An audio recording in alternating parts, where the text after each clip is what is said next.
Hello everyone, welcome to my YouTube channel that is let's do hard work. So guys, हम अपनी पिछली videos में matter से related कुछ डिस्कशन स्टार्ट कर चुके थे, लेकिन और इस वीडियो में अब उस डिस्कशन को थोड़ा सा और आगे बढ़ाते हैं। तो हमने अपनी पिछले वीडियोस में मैटर से रिलेटेड ये डिस्कस किया था कि anything that occupy space and have some mass, यानी कि कोई भी ऐसी वस्तु जो स्पेस भी ऑक्यूपाई करती है और जिसका मास भी होता है उसे मैटर कहा जाता है। मैटर को भी हमने क्लासिफिकेशन किया था, उसकी फिजिकल क्लासिफिकेशन और उसकी केमिकल क्लासिफिकेशन, राइट। तो फिजिकल क्लासिफिकेशन के बेसिस पर हमने उसे 3 कैटेगरीज में डिवाइड किया था। और फर्स्ट कैटेगरी थी सॉलिड, लिक्विड एंड गैसेस, और जो दूसरी कैटेगरीज थी वो थी उसकी केमिकल क्लासिफिकेशन के बेसिस पर, जिसमें हमने उसको फर्दर 3 कैटेगरीज में डिवाइड किया था, एलिमेंट्स, कंपाउंड्स एंड मिक्सचर्स। ठीक है, अब मैटर्स के बारे में थोड़ा और जानने के लिए हमने उसके कैरेक्टर्स को एक्सप्लेन किया था। अब उसके कैरेक्टर्स को हम फर्दर कुछ एक्सपेरिमेंट्स के थ्रू देखते हैं, राइट।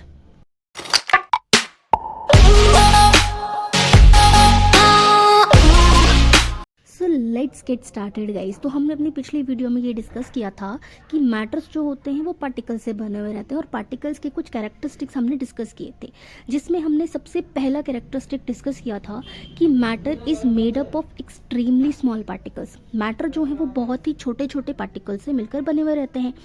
सेकेंड कैरेक्टरिस्टिक ये डिस्कस किया था कि particles of matter have space between them, यानी कि मैटर जिस पार्टिकल से बने हुए रहते हैं उनके बीच में स्पेस रहता है।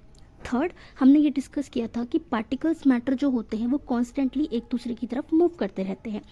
फोर्थ, ये कैरेक्टरिस्टिक डिस्कस किया था कि पार्टिकल्स ऑफ मैटर एक दूसरे में अट्रैक्ट होते रहते हैं, राइट। तो चलिए अब हम इसको थोड़ा सा एक्सपेरिमेंट से समझते हैं। सबसे पहला कैरेक्टरिस्टिक हम एक्सप्लेन करने जा रहे हैं that matter is made up of small particles. तो अब इस एक्सपेरिमेंट को समझने से पहले हमने अपनी पिछली वीडियो में भी कुछ डिफ्यूजन के बारे में डिस्कस किया था। तो आइए डिफ्यूजन को थोड़ा सा हम एनिमेशंस के थ्रू देखते हैं। तो डिफ्यूजन को समझने के लिए हमने यहाँ पे 2 मैटर का यूज़ किया है, पहला वाटर और दूसरा पोटेशियम परमैंगनेट, राइट। तो अब इस एक्सपेरिमेंट से हम डिफ्यूजन को समझेंगे। तो पोटेशियम परमैंगनेट के कुछ पार्टिकल्स को हम वाटर से मिक्स करते हैं। वाटर में मिक्स करने के बाद इसका कलर डार्क पर्पल चेंज हो जाता है। अब इससे हमने ये समझा कि particles of matter are extremely small. क्यों? अब इस क्यू का आंसर हमें कौन देंगे? एक्सपेरिमेंट्स देंगे ऑब्वियसली। तो हमें इतना समझ में आ गया कि पार्टिकल्स ऑफ मैटर बहुत ही छोटे होते हैं, ठीक है। अब इसको हम एक एक्सपेरिमेंट्स के थ्रू समझते हैं। आइए, तो इस एक्सपेरिमेंट के लिए भी हमने वाटर और पोटेशियम परमैंगनेट का यूज़ किया है। आइए देखते हैं। तो हमने सबसे पहले 100 ml ऑफ वाटर लिया है और 2-3 क्रिस्टल्स ऑफ पोटेशियम परमैंगनेट के लिए है। नेक्स्ट, इसको परफॉर्म करने के लिए हमने 2-3 क्रिस्टल ऑफ पोटेशियम परमैंगनेट को 100 ml ऑफ वाटर में डाल दिया है।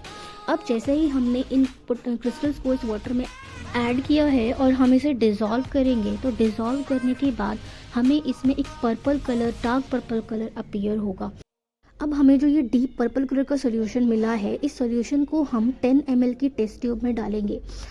अब हम इसको सक्सेसफुली ट्रांसफ़र कर चुके हैं हमारी 10 ml की टेस्ट ट्यूब में। अब फर्दर 10 ml की टेस्ट ट्यूब को हम 90 ml ऑफ वाटर में जैसे ही पुट करेंगे, तो 90 ml ऑफ वाटर में पुट करने के बाद हमारे पास 2 सोल्यूशन आते हैं, एक बहुत ज़्यादा डार्क और एक बहुत ज़्यादा लाइट। अब हमारे पास जो लाइट पर्पल कलर का सोल्यूशन आया है उसे हम फर्दर 10 ml के टेस्ट ट्यूब में फिर से ट्रांसफ़र करेंगे। अब हम सक्सेसफुली इसको ट्रांसफ़र कर चुके हैं। इसको ट्रांसफ़र करने के बाद हम फिर से वही प्रोसेस रिपीट करेंगे।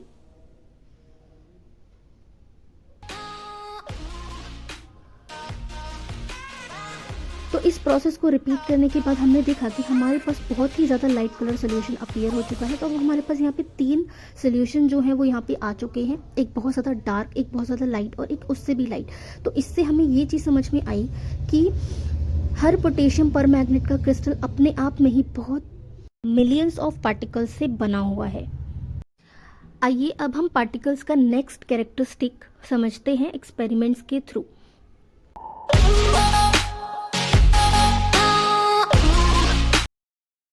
तो इस एक्सपेरिमेंट में हम वाटर और शुगर की हेल्प से एक्सपेरिमेंट परफॉर्म करते हैं।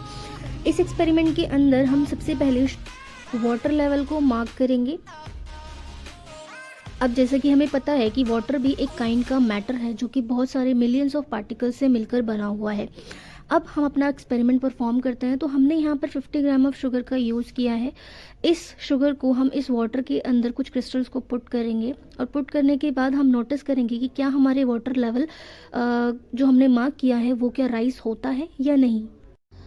तो यहाँ पर हमने नोटिस किया कि डिज़ोल्व करने के बाद भी हमारा वाटर लेवल जो है वो इंक्रीज़ नहीं होता है। तो हम इस कंक्लूजन पे पहुँचे कि ऑब्वियसली इसके बीच में कुछ ना कुछ स्पेस है जिसमें जो शुगर के क्रिस्टल्स हैं वो जाकर मिक्स हो जाते हैं। अब मैटर का नेक्स्ट कैरेक्टरिस्टिक, क्या मैटर कॉन्स्टेंटली मूव करते रहते हैं? आइए इसे भी हम एक एक्सपेरिमेंट से समझते हैं। तो यहाँ पर क्या हो रहा है, एक्चुअली ये पिक्चर हमें क्या शो करना चाह रही है, आइए इसे समझते हैं। तो बेसिकली हम अपने घर में भी देखते हैं कि जब हम अगरबत्ती जलाते हैं तो उसकी जो फ्रेगरेंस है वो पूरे कमरे में फैल जाती है, राइट? क्या आपने कभी सोचा है कि वो जो फ्रेगरेंस है वो अपने आप कैसे कमरे में फैल जाती है? आइए इसे समझते हैं। तो यहाँ पर ये इस कंक्लूजन पे आते हैं कि जो मैटर्स जो होते हैं उनके अंदर जो पार्टिकल्स होते हैं वो कॉन्स्टेंटली एक जगह से दूसरी जगह मूव करते रहते हैं। अब next characteristic, particles of matter attract each other, but how? Let's discuss this with experiment. तो यहाँ पर हमने देखा कि एक फोर्स ऑफ अट्रैक्शन होता है पार्टिकल्स के बीच में जो उनको बांधे रखता है, लेकिन कैसे? आइए इसे भी हम एक एक्सपेरिमेंट के थ्रू समझते हैं। तो यहाँ पर सबसे पहले हम एग्जाम्पल लेते हैं चौक का, ठीक है? तो चौक पर जैसे ही हम स्ट्राइक करते हैं हैमर का, तो यहाँ पर चौक जो है वो टूट जाती है, यानी कि चौक को तोड़ना बहुत ही आसान है। क्यों? क्योंकि अब हम दूसरा एग्जाम्पल लेते हैं आइस क्यूब का। तो क्या आइस क्यूब भी इजीली टूट जाती है? तो आइए तोड़ कर देखते हैं। तो यहाँ पर जब हम आइस क्यूब पर हैमर का स्ट्राइक करेंगे तो यहाँ पर हमें बहुत ज़्यादा फोर्स लगाने की ज़रूरत पड़ेगी आइस को तोड़ने के लिए। उसी तरह थर्ड एग्जाम्पल नेल्स का। तो क्या कील को तोड़ना बहुत आसान है? नो। तो कील को तोड़ने के लिए हमें और भी ज़्यादा फोर्स लगाने की ज़रूरत पड़ेगी। तो इससे हमने ये समझा कि जो फोर्स ऑफ अट्रैक्शन चौक के पार्टिकल्स के बीच में था वो बहुत ही ज़्यादा वीक था। उसी तरह हमने ये समझा कि जो क्यूब पार्टिकल्स थे उनके बीच का जो फोर्स ऑफ अट्रैक्शन था वो बहुत ज़्यादा था, थोड़ा सा ज़्यादा था। ऐसे ही जो नेल्स के पार्टिकल्स हैं उनके बीच का फोर्स ऑफ अट्रैक्शन बहुत ही ज़्यादा स्ट्रॉन्ग था, इसीलिए इसको तोड़ पाना थोड़ा सा टफ था।